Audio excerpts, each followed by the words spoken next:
I tell you what, folks, look at this. Barbecue, so perfect, so right, and so ready that it's literally tearing from the bone. Look at that. God, that's delicious. Well, hello, and welcome back to Texas Cooking Today. Hey, on this episode, we're going to be doing some smoking. Now, I wanted to do an episode just specifically on how to smoke meats. There's a lot of different kinds of meats, but let's face it, the technique of smoking is the same for all of them. So it doesn't matter which cut I choose. Now, for this one, I did choose these beautiful racks of ribs, and I have back here about 14 pounds of ribs, so apparently my neighbors are going to be eating well today, okay? Before we get into all of this business on how to smoke and all of the techniques and everything, let's talk about the barbecue itself, and that's what this is. This is barbecue. When you smoke meats and you're slow cooking them with smoke, that's called barbecue. Okay, barbecue isn't going out and grilling, okay? That's not barbecue. Barbecue is a cut of meat that's prepared in a proper way so that it has a smoky flavor to it and is very tender. And that's what we're going to be doing today. On the outside of barbecue, if it's made right, you'll see a nice, beautiful, what they call a pink band. In some cases, it's a red band, depending on the wood that was used, as well as how much smoke was present when it was being smoked. So what you're going to see on these is they're actually going to turn a little bit darker red than they are right now. And what's happening there is we have a chemical reaction going on. Yeah, I'm going to get into that. Chemical reaction, that's called a reaction between the nitrates that are released from the wood, from actually it's the tannins burning off, and those acids burning off create these nitrates, and the nitrates react with a type of protein that is in the meat itself, and that protein is called myoglobin, similar to hemoglobin, but not quite the same. Now, myoglobin is what causes the red color in meat. And if you put a nitrate with that, then it reacts with it, and it doesn't decay out or turn brown as the heat affects the meat.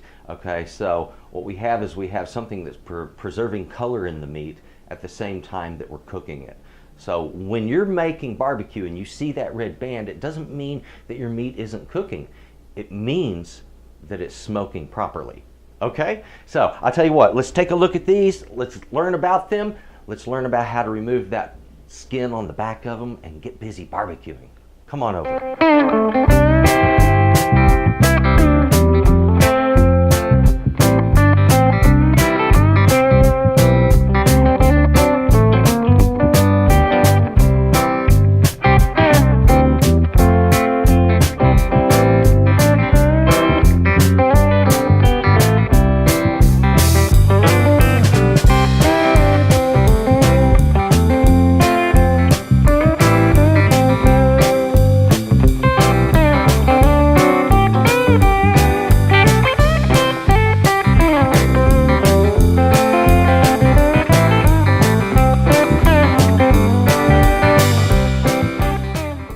Before we get started up in the kitchen, let's get something nice to drink and relax with. If it's tea, coffee, soda, or some beverage such as wine or whiskey sour or whatever suits your fancy, just go with it and kick back. Okay, this is a time for relaxing. Hang on.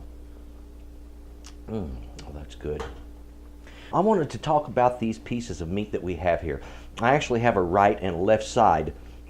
A pig cut here. I wanted to describe the ribs in relationship to the animal so you kind of understand what's going on, because down here you see this huge mass of meat, but over here it looks like rib. And what I wanted to discuss about this is that this right here, this little triangular shaped muscle, this is actually the equivalent to your pectoral muscle, okay? It's right inside of his front leg. This would be his front right leg here. If you put your right hand on your pectoral muscle, that's what you'd be touching, is that right there. You hear of baby back ribs? Well, what they do is they take a rack of ribs, the whole cage on one side, and about 4 inches down from the spine would be up here, they make a cut right down this way. So that's actually a saw cut right there. And what came off the top of it is the back rib, and they sell that at a higher price per pound than they sell this, which is the spare rib. If you cut this up, you know, slice it a little down here to remove this meat and take this off over here so it's just a straight rack of ribs, they call that a St. Louis cut. Okay, and that's a neat way to prep your ribs, but I just wanted a whole side on this. In fact, basically, I got a whole pig worth of spare ribs. Had I bought 2 baby backs, it would have been a full pig's worth of ribs, okay? So as you can see, one animal creates a lot of ribs. This is 14 pounds worth of meat right here, guys, which is not much for my smoker, but hey, it's a lot for a single person to eat. So my neighbors are gonna be happy. But anyway, let's get on with prepping these to be smoked. Let me show you how to remove the connective tissue and get it ready to absorb smoke into that meat. We want to remove anything that'll get in the way of those nitrates reacting with the meat and the smoke penetrating the meat and giving it flavor. Now, in order to prepare our ribs, what we need to do is to remove the silver skin. And the silver skin is what that is just actually connective tissue is all it is. It's tissue that kind of gets in the way. It's kind of nasty and it's gristly and it's texture. It's not cool. Okay, so we need to get it out of there. I always like gloving up, as you've seen me do in the past.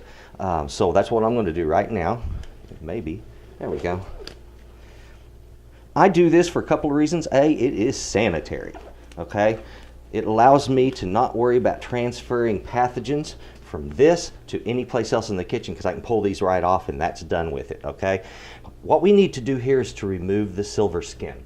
To remove a silver skin, we're going to go to the back side of the ribs here. And what we need is to have that cut portion where they ran the saw down to cut off the back ribs. We need to expose this. Now what this is down here, under here, this white layer here and here, this is what they call a silver skin. It's just connective tissue, like I said before. What I'm going to do is use this right here, a paper towel, and I'm going to pull up the corner. If the corner is still attached, take a knife, run it up under that silver skin, and raise it up so that you'll have something to grab a hold of. These things are typically very slick and they're hard to grab with your hands or anything else. So I recommend this. Use a paper towel, grab the skin with the paper towel, it gets grip. There we go. See how it's pulling back? There we have it. We've removed that silver skin from these ribs, exposing the fat underneath. That fat, these little layers of fat, I'm keeping that. That's flavor right there, baby. Flavor all the way through. So we don't want to get rid of that. We're just removing, remember, this nasty connective tissue. Getting it off from underneath this little flap of meat right here, you have this little separate flap of meat on the bottom of this, is sometimes tricky, and sometimes it just doesn't want to come off, and every once in a while you just have to resign yourself to the fact that it's going to be there. There's another way. If your knives are sharp enough, run that knife right up under that. I'm catching some of the skin, or the meat, I didn't want to do that.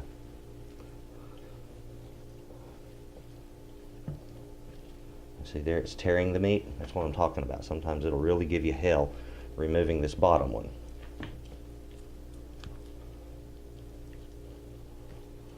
Push my thumb up under it.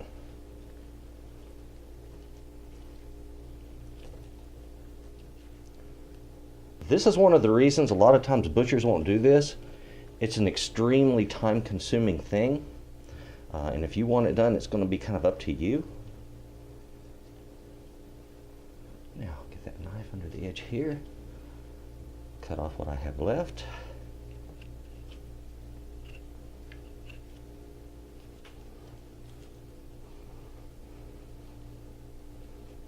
Look at that. There, there, and there. Okay, tore it a little bit. It's not going to matter a whole lot. Now right here, I have a glob of connective tissue. There's a little fat with it. Some people would cry that I'm removing this, but guess what? On my ribs, it's coming out, okay? Heavy globs of fat aren't really going to do you a whole lot. It's that intermuscular fat. That's what's going to make the meat tender, and it's going to make it really flavorful. Some surface fat will flow through the meat, but heavy amounts of it, no, that doesn't do you any good. So it's better to remove heavier amounts so you can get that smoke right down into the meat. Here we have a really thin membrane, same connective tissue. And what I've done here is just made the eating a whole lot easier. Okay? I want to do that other rack, and then we're going to get these out on the grill. If you're watching this portion of this, you're watching the cook along version, and I'm doing a no-no right here. I'm cutting out some of this side fat. And I'm doing this because, like I said, the heavy globs of it on the surface aren't going to help me. There we go. Get rid of that, and it's cleaned. This other one now. Come to Papa. Told you that stuff's hard to grab, didn't I? And I see it's tearing free from this up here.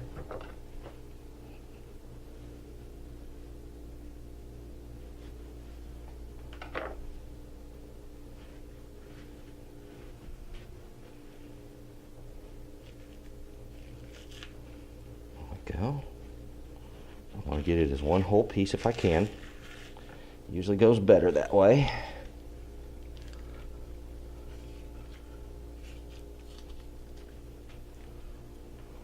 And there it is right there, folks.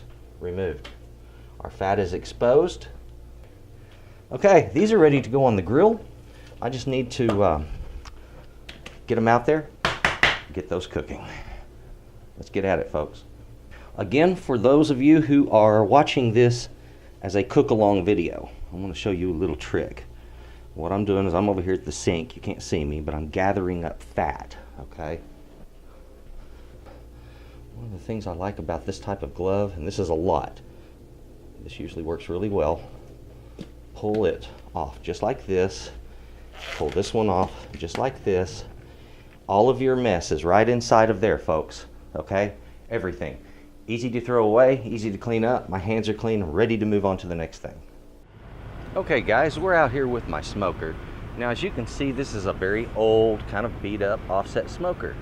I purchased this used, and I did it on purpose because I want to do a show on how to revamp one of these things and turn it from beat up like this with rust holes in it to almost like brand new again. So we'll get into that in another show. In this one, I wanted to talk to you about how to set up one of these guys so they work well. Now, when you're setting up an offset smoker to smoke, you're going to be putting your fire down here in the firebox, okay? Not under the meat, okay? I recommend leaving some of the ash that you've had in there from before, because that ash actually acts as an insulator. It does a very good job of helping to hold in heat, and in my book, it really improves the quality of the smoke job. You don't want too much in there, just a simple about 1 to 1.5 inch layer running around on the bottom. I scoop out all of the excess. When you're using charcoal, do not use lighter fluid. Do not use matchlight charcoal. That is awful, guys. I mean, it's nasty, okay? The charcoal that you want to use is just use a charcoal chimney starter, and use a charcoal that doesn't have any kind of lighter in it, because if you use that stuff, your meat is going to taste like kerosene. We know we're in Dallas because the jets are flying overhead. On your starting chimney, you just put some newspaper in the bottom, and that's what I've done here. I've just packed it over with newspaper, and I'm just going to light the edges on this. From there, it will do its own thing.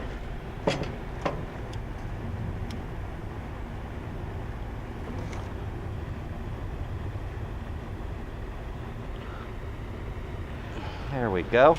And I simply set it on the grate. As I say, from there it does its own stuff. It's going to smoke a whole bunch, but it's going to light this charcoal up real well. And when the charcoal starts getting ashed over on top, that's when we're going to put it down in our smoker pit. So, got to give that a little time. It usually takes around 20 minutes. Be patient with your charcoal. Remember, that stuff burns for a long time. It's going to provide heat for a long time. Now let's go and prepare the wood that we're going to use in addition to this charcoal to make this wonderful tasting barbecue. Something else I did want to mention, in the bottom of your smoker, put a pan down in there, something that'll hold about 1 quart or more of water. The idea there is you want something that's going to release moisture into the air while you're smoking, keeping your meat moister and producing a better quality barbecue. Now guys, when we're going to be making barbecue and we want a really smoky condition, charcoal works okay for some smoke, but you're needing some real fresh wood for that. Not necessarily green, but just uncharred wood. And so what I have here is these wood chunks that you can find pretty much anywhere that they sell charcoal now. These things are great. Get hickory, you can get mesquite. This is mesquite. I love mesquite, and I think it makes a fabulous tasting barbecue. So I like using it. And I'm going to take this and I'm going to put it under hot water.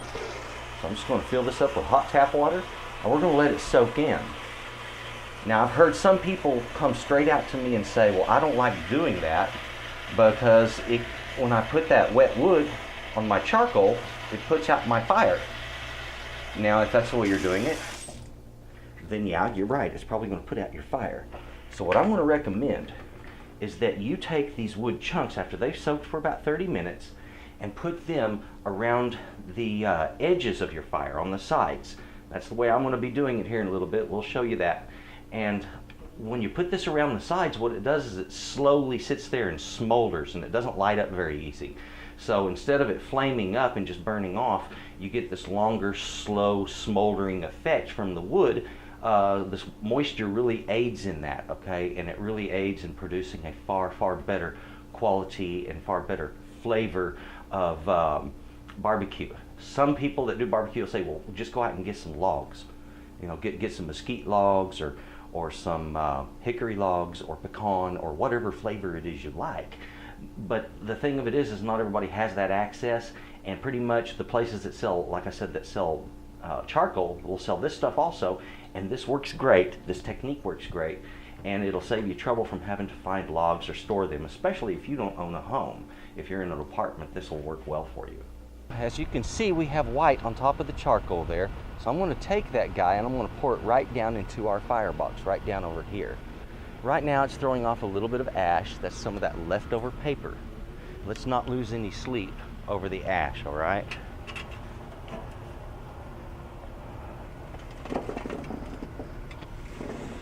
Ouch. There we go. That's hot, hot. If I want, I can add some extra charcoal on top of that in a little bit. That's exactly what I'm going to do. Water in our lower broiler pan, as you can see there. It's a little murky from some of the ash, and that won't hurt it. And our fire over here.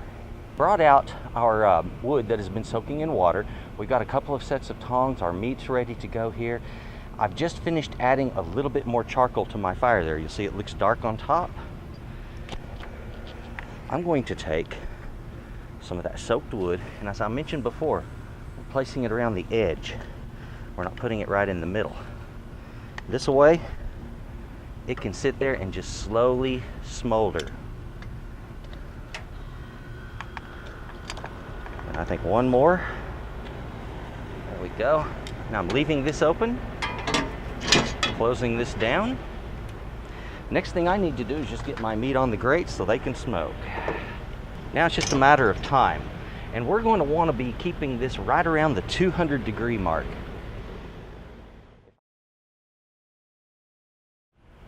I'm getting smoke, but it's light.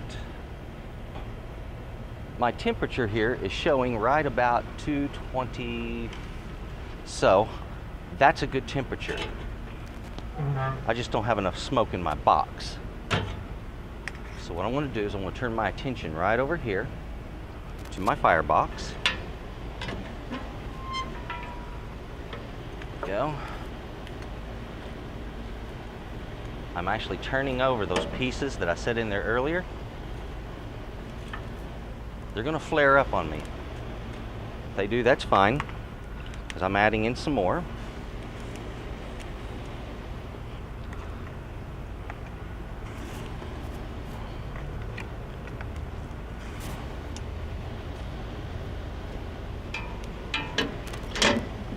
There we go.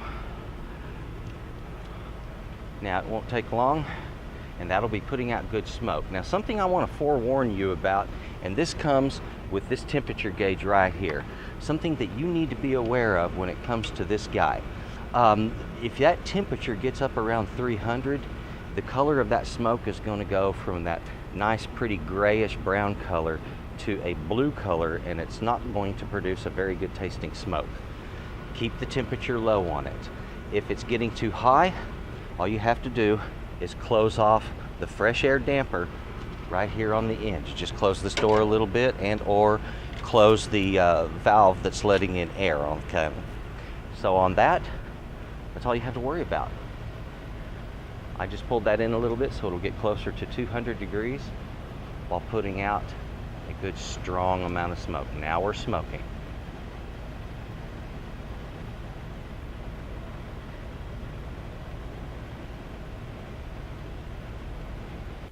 Okay guys, I have just pulled these out of the oven. Now you might be wondering, why did I put these in the oven if I spent so many hours smoking them today? Well, actually they were being smoked for almost 6 hours, about 5.5 hours, and then I brought them in, put them in the oven for about 2 hours at 350 to finish off the cook so that it would separate from the bone just right. Now look at this. That skin is just pulling apart, and I'm afraid when I go to moving this thing that the whole thing's just going to kind of break apart on me. God, that's delicious. And it's possible it may do that, it may break apart, but that's okay. Good barbecue is just great either way. But look at this, how the bones are soft and separated. The meat is ready to come separating from the bone clean. And that's a well-cooked rib right there. Now let's take a closer look at these. Now, like I said, I was going to try, and I mean try, to get this off of this pan and onto my cutting board without the whole thing disintegrating.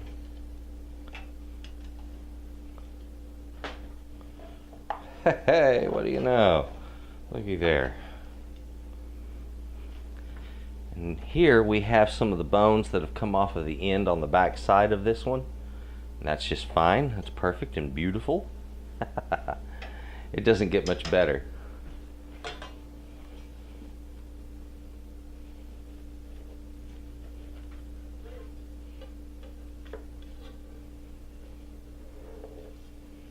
Look at that.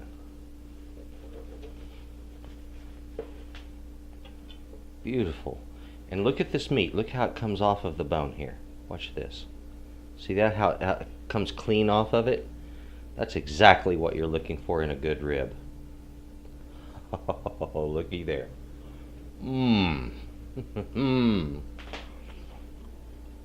my God. The perfect tender rib. Hey, this is a wonderful, wonderful way to cook, isn't it? Now the thing of it is I've cooked these to such perfection that the bones are quite literally wanting to fall from the meat. So look at this. Watch what I do here. Very gently, I shall simply tug back. Looky there. There's the meat from the bone. Isn't that gorgeous? Most delicate, tender. Oh my God. So perfectly smoked. Look. I told you about that red thing, the pink. The pink band on this runs all the way to the bone. The meat still looks like it's raw. It's been fully cooked. It's been cooking for almost 8 hours. So that's that thing. The way, pardon me, the way that you know if barbecue's real, does it have that red or that pink band? That's your clue right there. Real barbecue, right here. It's low heat, plenty of smoke, lots of time, plenty of patience. Watch the ball game, see a few movies, drink a few drinks. Come back, the barbecue will be ready, okay? That's barbecuing.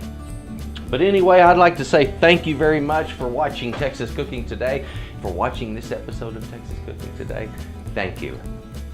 To my subscribers, I would like to give you a very special thank you. I appreciate it very much. And you folks, well, you have a good day. Goodbye. Hey guys, thank you for watching Texas Cooking Today. Do appreciate it. If you would, please subscribe. If you liked this, just click like down there, and if you would, I would really appreciate it if you add me to your favorites. Thank you.